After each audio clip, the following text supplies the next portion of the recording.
எல்லோருக்கும் வணக்கம். இது Coimbatore Sri engineering hollow block machine manufacturing. எங்களுடைய ஃபேக்டரி பார்த்தீங்கன்னா நாங்கள் நிறைய மிஷின் உற்பத்தி பண்ணுறோம். சாலிட் பிளாக்ல ஹாலோ பிளாக் பார்த்தீங்கன்னா single vibrator, double vibrator, 3 vibrator, அதிலே பார்த்தீங்கன்னா 5 கல், 6 கல், 7 கல்லுங்கிறது நிறைய மாடல் உற்பத்தி பண்ணுறோம். ஆட்டோ ஃபீல்டில் பார்த்தீங்கன்னா இப்போ கிட்டத்தட்ட நாங்கள் 10 மாடல் லான்ச் பண்ணிட்டோம். அது எப்படின்னு கேட்டிங்கன்னா 5 கல் அடிக்கிற மாதிரியும், 6 கல் அடிக்கிற மாதிரியும், 7, 8, 10, அதிலே பார்த்தீங்கன்னா 3 வைப்ரேட்டர், 4 வைப்ரேட்டர், 5 வைப்ரேட்டர் நிறைய மாடல் உற்பத்தி பண்ணுறோம். இன்றைக்கி நம்ம பார்க்க போகிறது 860 வெர்டிகல் மாடல், அதாவது 12-8-6 அப்படிங்கிற கல்லில் வந்து நிறுத்தி அடிக்கிற மாதிரி மிஷின் தயாரிச்சிருக்கோம். வாங்க இந்த மிஷினை பற்றி டீட்டெயில் பார்ப்போம். இந்த மிஷினுக்கு பார்த்தீங்கன்னா டோட்டல் பவர் பார்த்தீங்கன்னா உங்களுக்கு 15.5 HP தேவைப்படும் 3 பேஸ் லைனில், அதாவது 15 HP தேவைப்படும். எப்படின்னு கேட்டிங்கன்னா வரக்கூடிய பம்பு ஹைட்ராலிக் பம்ப் மோட்டர் பார்த்தீங்கன்னா உங்களுக்கு இது 7.5 HP 3 பேஸ் லைன் வந்துடும். இது வந்து கிரவுண்ட் கிரீஸ் மோட்டர்.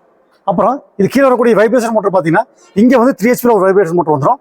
அது இல்லாமல் இதுக்கு மேலே டாப்பில் வரக்கூடிய மோட்டர் 3 HP வந்துடும். அப்படி இது வந்து இது +3, இங்கே ஒரு 3, மொத்தம் 6 HP ஆச்சு. இது இல்லாமல் சைடில் பாருங்கள், இந்த பக்கம் இங்கே 1 HP வந்துடும். அதே மாதிரி ஆப்போசிட்டில் அங்கே 1 HP வந்துடும். மொத்தமாக பார்த்தீங்கன்னா வைப்ரேஷன் மட்டுமே உங்களுக்கு 8 HP வந்துடும். டோட்டலாக பார்த்தீங்கன்னா உங்களுக்கு 15.5 3 பேஸ் லைன் வரும். இது டை மாட்டிருக்கேன் பாருங்கள். இது வந்து 12-8-6, அதாவது கல் நிறுத்தி அடிக்கிற மாதிரி. அப்போது பேக் சைடில் 5 பிளாக்கும் ஃப்ரண்ட் சைடில் 5 பிளாக்கும் இங்கே பார்த்தா உங்களுக்கு தெரியும். 2 பாக்ஸாக போட்டிருப்பேன். ஒரே ஸ்டோக்கில் வந்து உங்களுக்கு 10 பிளாக் வரும். கல் வந்து நிறுத்தி அடிக்கிற மாதிரி. அதாவது இதில் பார்த்தீங்கன்னா 4-5 கல், அதே மாதிரி 12-8-4 அப்படிங்கிற கல்லும் அது நிறுத்தி அடிச்சுக்கலாம். 12-8-8 அப்படிங்கிற கல் நிறுத்தி அடிச்சுக்கலாம். நமக்கு அது எப்படி கேட்டிங்கன்னா படுக்கோச கல் அடிக்க முடியாது. இந்த மிஷின் தயாரிச்சே பார்த்தீங்கன்னா இது ஆந்திரா போகுது. அவங்க அந்த மாதிரி கேட்டுருக்காங்க, சார் எங்களுக்கு வந்து 16 மூவிங் கிடையாது, எங்கள் ஏரியா ஃபுல்லாக 12 மூவிங்க அப்படின்னு கேட்டாங்க. அதன் பிரகாரம் அவங்களுக்கு மொத்தம் 3 டை கொடுக்க போகிறேன். 12-8-4, 12-8-6, 12-8-8 இந்த 3 டை இந்த மிஷினும் போகுது. மிஷினுடைய எல்லா சேனலும் பார்த்தீங்கன்னா வைசாக்ஸில் போட்டிருப்போம், A to Z. அது இல்லாமல் எல்லாமே டிவிஎஸ் ரப்பர் பெட் போட்டிருப்போம். எல்லா பிளேட்டு பார்த்தீங்கன்னா டாடா ஸ்டீல் ஜிண்டால் பிளேட் தான் மிக்ஸ் பண்ணி போட்டிருப்போம். அது மாதிரி பெயிண்டிங் பார்த்தீங்கன்னா இந்த வந்து ஸ்ப்ரே பெயிண்ட் அடிக்க முடியும், என்னால் வந்து பவுடர் கோட் அடிக்க முடியாது பெரிய மிஷினை.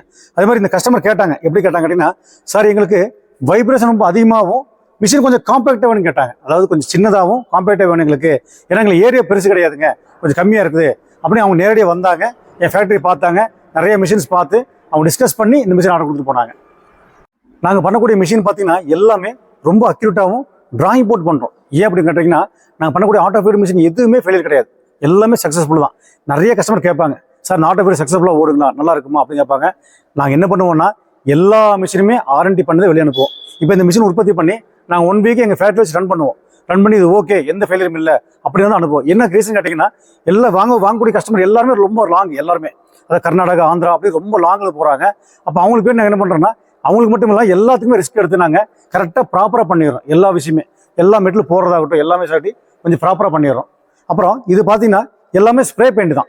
என்னால் வந்து இது வந்து பவுடர் கொட்டி அடிக்க முடியாது. மொத்தம் பார்த்தீங்கன்னா என்ன பண்ணுவேன்னா மிஷின் எல்லாம் அசம்பிள் பண்ணி அப்படியே ஒரே மட்டும் நான் ஸ்ப்ரே பெயிண்ட் அடிச்சிருவேன். இது அந்த மெத்தட். இந்த முன்னாடி இருக்கிற பக்கெட் பாருங்கள், கொஞ்சம் பெருசாக போட்டிருப்பேன். என்ன ரீசன் பார்த்தீங்கன்னா மெட்டீரியல் உள்ள நிறைய பிடிக்கிற மாதிரி. இது வந்து பார்த்தீங்கன்னா சாதாரணமாக வந்து நாங்கள் 1 அடி தான் போடுவோம். இப்போ இது நாங்கள் 1.5 அடி போட்டிருக்கோம். அதாவது என்ன காரணம் கேட்டிங்கன்னா கல் வந்து நம்ம நிறுத்தி அடிக்கிறோம். ஒயரை வந்து 15 அடிக்கும் போது இந்த பக்கெட் அந்தளவுக்கு மண்ணு தேவைப்படும், அதனால பெருசாக போட்டிருக்கேன். நாங்கள் மிஷினுக்கு பெயிண்ட் பண்ணும்போது என்ன பண்ணுவோம் கேட்டிங்கன்னா ரஸ்டெல்லாம் க்ளீன் பண்ணிடுவோம். ஃபஸ்ட்டு ரஸ்ட் ஆயில் போட்டு எல்லா ரஸ்ட்டையும் க்ளீன் பண்ணிவிட்டு அப்புறம் பார்த்தீங்கன்னா மேலே ப்ரைமர் ஒரு கோட்டு போட்டு பெயிண்ட் வந்து 2 கோட்டு போட்டுருவோம் எப்பவுமே. அது என்ன கேட்டிங்கன்னா சாதாரண சின்ன மிஷின் எல்லாம் பவுடர் கோட்டிங் போட்டுருவேன். இந்த மாதிரி பெரிய மிஷின் வந்து பவுடர் கோட்டிங் எல்லாம் போட முடியாது, அந்த பூத்துக்குள்ள அவ்வளோ இடம் கிடையாது. அதனால் இதெல்லாமே ஸ்ப்ரே பெயிண்ட் அடிச்சிருவேன். ஸ்ப்ரே பெயிண்ட் பார்த்தீங்கன்னா நல்ல பெயிண்ட் தரமான கம்பெனி குவாலிட்டியாக வாங்கி அடிக்கிறேன். அது டபுள் கோட் தான் போடுவேன். அது மட்டும் இல்லாமல் இங்கே பாருங்கள், இங்கே இது வந்து மிஷினுடைய ஹேண்டில், அதாவது முன்னாடி வரக்கூடிய இந்த பக்கெட் போடக்கூடிய ஹேண்டில். இந்த ஹேண்டில் பார்த்தீங்கன்னா நாங்கள் டிராயிங் போட்டு அந்த டிராயிங்காக கரெக்டாக பர்ஃபெக்டாக போடுவோம். அதாவது இங்கே பாருங்கள் பிளேட் கனமால் பிளேட் போட்டிருக்கேன் பாருங்கள், இங்கேருந்து ஜாயின் பண்ணி போட்டிருக்கேன். இங்கேருந்து போட்டு இங்கே ஸ்டெப்பு மாதிரி போட்டு இங்கே போட்டிருப்பேன். இதுதான் முக்கியம். இந்த அலைன்மெண்ட் பார்த்தீங்கன்னா எங்களுக்கு நாங்கள் ஜிக்கு வச்சுருக்கோம். இந்த ஆட்டோ ஃபீடை பொறுத்த வரைக்கும் இந்த கை உட்கார ஜிக்கு வச்சுருக்கோம். எல்லாருமே கேட்குறாங்க, சார் ஆட்டோ ஃபீடு இந்த கை ஃபெயிலியர் கேட்பேன். கண்டிப்பாக எங்களுக்கு ஆகாது. என்ன ரீசன் பார்த்தீங்கன்னா நாங்கள் டிராயிங் போட்டு ஜிக்கு வச்சு நாங்கள் வெல்டிங் பண்ணுறோம். இந்த மிஷினை பொறுத்த வரைக்கும் முன்னாடி ஒரு சேர் வந்துடும். இந்த சேரில் உட்காந்து ஆப்ரேட் பண்ணுற மாதிரி கல் அடிக்கிறவங்க பார்த்தீங்கன்னா ஏர் உட்காந்துக்குவாங்க. உட்காந்துட்டு இது வால்வு லிவர் எல்லாமே இந்த கண்ட்ரோல் பண்ணி இருக்குது பாருங்கள். இது வந்து டைக்கு 2 டைக்கு உண்டானது, பாட்டம் டை டாப் டைக்கு உண்டானது. இது பார்த்தீங்கன்னா ஹைட்ராலிக்கு, அந்த முன்னாடி வீல் வந்து ரொட்டேட் ஆகிற மாதிரி, லெஃப்ட் ரைட் ரொட்டேட் ஆகிற மாதிரி. அப்புறம் ஒன்று பார்த்தீங்கன்னா பக்கெட்டுக்கு அந்த மாதிரி. இது பார்த்தீங்கன்னா அந்த ட்ராவலருக்கு முன்னாடி போயிட்டு வர மாதிரி. அந்த மாதிரி நான் வால்வு பார்த்தீங்கன்னா கிட்டத்தட்ட 6 லிவர் கொடுத்துருப்பேன். இந்த 6மே ஆப்ரேட்டிங் பண்ணுற மாதிரி. இது எப்படின்னு கேட்டிங்கன்னா ஒரு லிவர் வந்து இந்த ஹைட்ராலிக்கு வந்துடும். இங்கே இருக்க பாருங்கள், இந்த ஹைட்ராலிக்கு வந்து நம்ம ரைட்டு லெஃப்ட் அப்படி போய்க்கும். அதாவது இது குத்துனதுக்கப்புறம் ரைட் லெஃப்ட் எப்படி வேணும் மூவ் பண்ணிக்கலாம், அந்த மெத்தடு. இன்னொரு லிவர் பாருங்கள், ஹைட்ரோ லிவர் இங்கே வந்துடும், இங்கே போட்டுருக்கோம் பாருங்கள். இது ஹைட்ரோ மோட்ரு. இங்கே போட்டிருக்கேன் பாருங்கள். செயின் லிங்க் கொடுத்துருப்பேன். இதில் வந்து நம்ம ஃபார்வேர்ட் அண்ட் ரிவர்ஸ் ரெண்டுமே போய்க்கும். முதல்ல மோட்டர் சிஸ்டம் மாட்டியிருந்தேன். மோட்டர் சிஸ்டத்தை விட இது கொஞ்சம் நல்லா ஸ்மூத்தாக இருக்குது எங்களுக்கு வேலை செய்யறதுக்கு. பேனல் போர்டு மொத்த கண்ட்ரோல் இங்கே இருக்கும். Pump on off, vibration, travelling மொத்த கண்ட்ரோல் எல்லாமே கொடுத்துருப்பீங்க. இது மட்டும் இல்லாமல் இந்த ஹைட்ராலிக் வால்வுடைய அந்த கனெக்ஷன் எல்லாமே ஓஸ் எல்லாமே இங்கே கொடுத்துருப்பேன். பின்னாடி சைடு இங்கே கொடுத்துருக்கோம் பாருங்கள். எல்லா கனெக்ஷன் கொடுத்துருப்போம். அதாவது நம்ம ஃபியூச்சரில் சர்வீஸ் வந்தாங்க கூடி ரொம்ப ஈஸியாக ரிமூவ் பண்ணுற மாதிரி ஒவ்வொரு மாடலையும் பாருங்கள் எப்படி கொடுத்துருக்கேன் பாருங்கள். ஒன்று மேலே கீழே, ஒன்று படுக்க வசம், ஒன்று அந்த மாதிரி.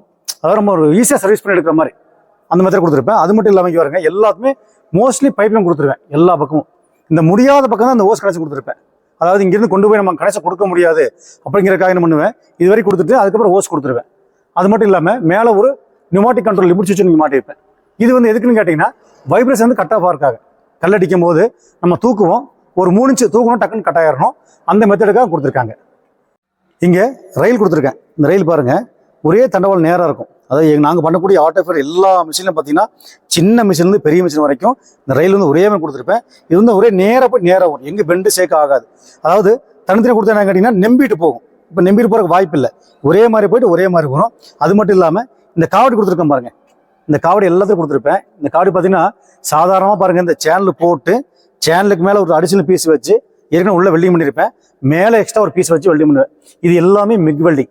இதுதான் மெயின். வைப்ரேஷன் வந்து கிராக் ஆகி இதை கிராக் ஆகும், கிராக் ஆகக்கூடாதுங்கிறதுக்காக இதுதான் மெயின். எல்லாம் மிக் வெல்டிங் போட்டிருக்க பாருங்க.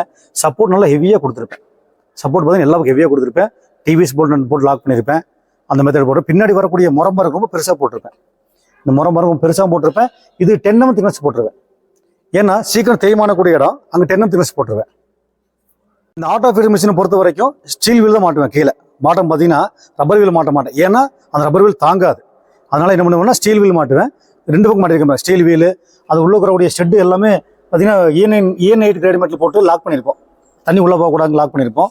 பக்கமான மெத்தடில் போட்டிருப்போம். அது மட்டும் இல்லாமல் மேலே பாருங்கள், இது வந்து ஆயில் டேங்க். இது பார்த்தீங்கன்னா 35 litre capacity hydraulic oil tank. உள்ளே நாங்கள் ஆயிலை ஊற்றியே கொடுத்துருவோம். கஸ்டமர் போகும்போது, எல்லா கஸ்டமர் போகும்போது ஆயில் ஊற்றி கொடுத்துருவோம். நீங்கள் இது வந்து ஒரு 5 years ஓடும். அதுக்கப்புறம் நீங்கள் ஆயில் சேஞ்ச் பண்ணுற மாதிரி இருக்கும். இந்த மிஷினுக்குள்ளே பார்த்தீங்கன்னா நாங்கள் செய்யக்கூடிய ஆட்டோ ஃபீடர் பொறுத்த வரைக்கும் எல்லா மிஷினுமே பின்னாடி ஸ்பேஸ் விட்டுருப்போம். நான் முதல்ல சொன்ன காரணம் தான் என்னென்னா நின்று ஈஸியாக வேலை பார்க்குற மாதிரி. ஃபியூச்சரில் சர்வீஸ் வந்தால் கூடிய பாருங்கள் ஓஸ் எப்படி மாட்டிருக்க பாருங்கள். எல்லாம் ஈஸியாக கழட்டி மாட்டுற மெத்தட் போட்டிருப்பேன் எல்லா பக்கமும். அது இல்லாமல் 2 கை சிலிண்டர் மாட்டிருக்கேன் பாருங்கள். இந்த கை சிலிண்டர் வந்து பார்த்தீங்கன்னா நாங்களே உற்பத்தி பண்ணுறோம். வெளியே கொடுக்காம எங்கள் கம்பெனிலே நாங்கள் எங்கள் கண் பார்வையில் முன்னாடி வந்து 3 ஆயில் சீல் போட்டு நாங்களே ரெடி பண்ணுறோம். அது மட்டும் இல்லாமல் இந்த வரக்கூடிய ராடு பாருங்கள், ஜேசி பிஸ்டன் ராடு 45 டயர் ஆடுது. இது எல்லா ராடுமே பார்த்தீங்கன்னா 45 டயர் ஜேசி பிஸ்டன் ராடு தான் போடுவோம். இந்த புஷ்ஷு பார்த்தீங்கன்னா நான் இங்கே போட்டிருக்கேன் பாருங்கள். அந்த காஸ்டிங் புஷ்ஷில் எல்லா பக்கம் ஹோல்ஸ் போட்டு த்ரெட்டு போட்டிருப்பேன். என்னென்னா நம்ம ஆயில் சர்க்குலேஷனுக்காக. இது பார்த்தீங்கன்னா காஸ்டிங் பார்த்தீங்கன்னா ஸ்டீல் காஸ்டிங் ரொம்ப நாங்கள் கிரேடாக வாங்குகிறோம். இந்த காஸ்டிங்கை வாங்கி நாங்கள் என்ன பண்ணுறோம், டேன் பண்ணி இது எங்களுடைய பேட்டர்னு நாங்கள் எங்களுக்காக போட்டு டேன் பண்ணி மாட்டிடுவோம். இது மட்டும் இல்லாமல் இந்த ரப்பர் புஷிங் போட்டிருக்கேன் பாருங்கள். நிறைய கஸ்டமர் கேட்குறாங்க, சார் உங்களுக்கு மட்டும் ரப்பர் புஷ் அதிகமாக கேட்குறாங்க. ரப்பர் புஷ் எவ்வளோக்குள்ள நம்ம அதிகமாக போடுறோமோ அந்தளவுக்கு வைப்ரேஷன் கிடைக்கும். இந்த ரப்பர் எவ்வளோக்குள்ள போடுறோமோ அந்தளவுக்கு இந்த நம்ம வைப்ரேஷன் உள்ளே போகிற வைப்ரேஷன் நமக்கு நிறைய கிடைக்கும். அதனால் அந்த மெத்தட் போட்டிருக்கேன். இங்கே பாருங்கள், இங்கே 1 inch மோட்டர் மாட்டிருக்கு பாருங்கள். இதே மாதிரி ஆப்போசிட்டாக போட்டிருப்பேன். இது வைப்ரோ வித் எலக்ட்ரிக் மோட்டர். அதாவது 2850 RPM டைரெக்டாக வந்து நம்ம அந்த ரயில் உட்காந்துரும். இங்கே 2850, ஆப்போசிட்டில் அந்த மாதிரி 2850, மேலே எல்லா பக்கம் டைரெக்டாக உட்காந்துரும். எங்கேயுமே பெல்ட் சிஸ்டம் போட மாட்டோம். பெல்ட் போடும்போது என்ன ஆகுன்னா அந்த RPM பிரிஞ்சு போயிடும். இந்த RPM பிரியாமல் இப்போ கரெக்டாக வைப்ரேஷன் டைரெக்டாக நேராக கல்லுக்கே போயிடும். நாங்கள் பண்ணக்கூடிய எல்லா மிஷின்லையுமே ஸ்லாட் இருக்கும். எல்லா பக்கம் அட்ஜஸ்ட்மெண்ட் இருக்கும். இங்கே பாருங்கள், இங்கே அட்ஜஸ்ட்மெண்ட், இங்கே அட்ஜஸ்ட்மெண்ட்டு, அதே மாதிரி பாருங்கள் இங்கே அட்ஜஸ்ட்மெண்ட்டு, எல்லா பக்கம் இங்கே பாருங்கள் இங்கே அட்ஜஸ்ட்மெண்ட் இருக்குது பாருங்கள். அதே மாதிரி முன்னாடி பாருங்கள் அட்ஜஸ்ட்மெண்ட் இருக்கும் பாருங்கள். அந்த ஸ்லாட் எல்லா பக்கம் அட்ஜஸ்ட்மெண்ட் இருக்கு பாருங்கள். இங்கே பாருங்கள், இங்கே ஸ்லாட் அட்ஜஸ்ட்மெண்ட் இருக்கும். முன்னாடி ஃப்ரண்ட்டில் ஸ்லாட் அட்ஜஸ்ட்மெண்ட் இருக்கும். எதுக்கு இவ்வளோ கொடுக்க கேட்டிங்கன்னா நம்ம கரெக்டாக வேலை செய்யும்போது நமக்கு கரெக்டாக பர்ஃபெக்டாக அப்படி பார்த்தீங்கன்னா கீழே டைக்கும் இந்த இதுக்கும் நமக்கு ஒரு எம்எம் கேப் அந்த மாதிரி வச்சுட்டு செட் பண்ணிடுவோம். அந்த ஸ்லாட்டு சப்போஸ் கீழே முன்னாடி ரப்பர் தேய்மான கூட நம்ம லூஸ் பண்ணி உள்ளே கீழே இறக்கிக்கலாம். நான் ஸ்லாட் அட்ஜஸ்ட்மெண்ட் எல்லாமே கொடுத்துருப்பேன். நம்ம எப்படி வேணால் நம்ம வந்து டைட் பண்ணி வச்சுக்கலாம். அந்த மாதிரி மெத்தடில் சிலிண்டர் பார்த்தீங்கன்னா 2 சிலிண்டர் கொடுத்துருக்கேன். ரெண்டுமே பெரிய சிலிண்டர் கொடுத்துருக்கேன். 32 சிலிண்டர். நடுவில் வரக்கூடிய பீஸ் வந்து ஸ்டாப்பர் பீஸ் நம்ம கல் அட்ஜஸ்ட் பண்ணுறதுக்காக கொடுத்துருப்பேன். அந்த பிளாக் கலர் பீஸ் வந்து கல் அட்ஜஸ்ட் பண்ணி கொடுத்துருப்பேன். அப்புறம் அது மட்டும் இல்லாமல் இங்கே வரக்கூடிய சிலிண்டர் பாருங்கள் மெத்தட் எப்படி கொடுத்துருக்கேன் பாருங்கள். இங்கே வந்து உள்ள நம்ம வந்து சப்போஸ் சிலிண்டரில் ஃபியூச்சரில் ஒரு 5 வருஷம் கழிச்சு ஆயில் போகுது அப்படின்னா இந்த கல்ட்டி மாட்டை கொடுத்துருக்க பாருங்க. கல்ட்டி மாட்டு ஈஸியாக ரிமூவ் பண்ணிக்கலாம். அதாவது நாங்கள் முதல்ல பண்ண மாடல் பார்த்தீங்கன்னா வெல்டிங் மாடலு, அது கழட்ட முடியல எங்களால். நாங்களே கொஞ்சம் நிறைய கஷ்டப்பட்டுருக்கோம். நாங்கள் போக போக என்ன பண்ணுறோம், மாடலை மாற்றிட்டே போகிறோம். இது பார்த்தீங்கன்னா ஈஸியாக கழட்டி நம்ம மாட்டிக்கலாம். அதே போல் முன்னாடி வரக்கூடிய சீல்ஸ் பார்த்தீங்கன்னா நாங்கள் 3 சீல்ஸ் போட்டிருப்பேன். ரீசன் என்ன கேட்டிங்கன்னா, ஒரு நாளைக்கு பார்த்தீங்கன்னா ஒரு 5000, 10,000 மட்டும் போயிட்டு வரும். அப்படிங்கும்போது இங்கே ஆயில் சீல் போயிடக்கூடாது. அதனால் என்ன பண்ணுறோம்னாங்க, இந்த சிலிண்டர் நாங்களே உற்பத்தி பண்ணிக்கிறோம். முன்னாடி ஃப்ரண்டில் வந்து 3 ஆயில் சீல் போட்டிருப்போம். பேரிங் பிளாக் பார்த்தீங்கன்னா நாங்களே தயாரிச்சுக்குவோம். இது சீன சீலில் போட்டு நாங்கள் ரெடி பண்ணிக்குவோம். வெளியே வந்து பேரிங் பிளாக் வாங்க மாட்டோம். ஏன் வாங்க மாட்டோம்னா, இது தாங்காது, உடஞ்சு போயிடும். இந்த லோடு வரும்போது இந்த லோடு ஃபுல்லாக அந்த பேரிங் பிளாக் உட்காரும். அப்போ நாங்கள் என்ன பண்ணுறோம், எங்கள் டிசைனுக்காக சீன சீல் போட்டு ரெடி பண்ணி நான் மாட்டிக்கிறோம். அது மட்டும் இல்லாமல் கீழே வரக்கூடிய வீல் பாருங்கள், இது ரொம்ப ஹெவியாக போட்டிருப்பேன், ஸ்டீல் வீல் போட்டிருப்பேன். இது அப்படியே ஒரு கட்டி, அந்த கட்டி எடுத்து குடஞ்சி அப்படியே உள்ள மாட்டியிருப்போம். அப்புறம் முன்னாடி வரக்கூடிய அந்த ஹாப்பருக்கு பாருங்க, கீழே ரப்பர் புஷ் நிறைய மாட்டியிருப்போம். மண் வந்து வெளியே வரக்கூடாதுங்க. அப்போ இங்கே போட்டிருக்கேன் பாருங்க, ரப்பர் போட்டு போட்டிருக்கேன் பாருங்க, வெளியே வரக்கூடாதுங்கிறதுக்காக. இப்போ இந்த மிஷினை பற்றி கொஞ்சம் டீட்டெயில் பூரா பார்த்துட்டோம். எங்கள் ஃபேக்ட்ரியில் ஒரு சின்ன டெமோ பண்ணுறோம், வாங்க எப்படிங்கிற அதையும் பார்த்துடலாம்.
இப்போ இந்த மிஷின் வந்து ஆந்திரா போகுது. இந்த கஸ்டமர் என்ன பண்ணிட்டாருன்னா, இந்த மிஷின் ஒன்று, அது இல்லாமல் இந்த பேன் மிக்சர் மிஷின் வாங்கிட்டார். இந்த பேன் மிக்சர் போகும்போது உள்ள 2 ரோலர் 2 கை இருக்கும், நல்லா பக்காவாக மிக்ஸ் பண்ணிடும். அவங்க என்ன பண்ணுறாங்கன்னா பிளையாஸ் மண் மிக்ஸ் பண்ணுறாங்க. அந்த ஆந்திரா சைடு போகிற பார்த்தீங்கன்னா பிளையாஸ் மண் கொஞ்சம் டஸ்ட்டு, சிமெண்ட்டு, ஜல்லி அந்த மாதிரி போட்டு மிக்ஸ் பண்ணுறாங்க. அப்படிங்கும்போது இந்த மாதிரி பேன் மிக்சர் வாங்கி நல்லாயிருக்கும். பிளையாஸ் மண் போடாதவங்க அப்படிங்கும்போது இந்த மாதிரி மிக்சர் வாங்கிக்கலாம். நமக்கு தேவையில்லை சார், பிளையாஸ் மண் போடுறதில்ல, சாதா ஜல்லியும் டஸ்ட் மட்டும் தான் போடுறோம் அப்படிங்கிறவங்களுக்கு இந்த மாதிரி பண்ணிக்கலாம். இது வந்து ஆந்திரா போகுது. ஆந்திராவுக்கு பார்த்தீங்கன்னா என்னென்ன போகுதுன்னா, மிஷின் 1, டை பார்த்தீங்கன்னா மொத்தம் 3 டை போகுது. 12/8/4, 12/8/6, 12/8/8. இந்த பேன் மிக்சர் 1, ட்ராலி 2, பிரிக்ஷிப் ட்ராலி 1 அப்படின்னு ஒரு பேக்கேஜாக போகுது. இப்போ இந்த மிஷினை பற்றி எல்லா டீலும் சொல்லி கொடுத்துட்டேன். இதோடைய ப்ரைஸ் அண்ட் டீல் தெரிஞ்சிங்கன்னா டிஸ்கிரிப்ஷனில் என்னுடைய கான்டாக்ட் நம்பர் கொடுத்துறேன், எனக்கு கால் பண்ணுங்கள். இன்னும் தெளிவாக விளக்கமாக சொல்லித்தரேன். நன்றி, வணக்கம்.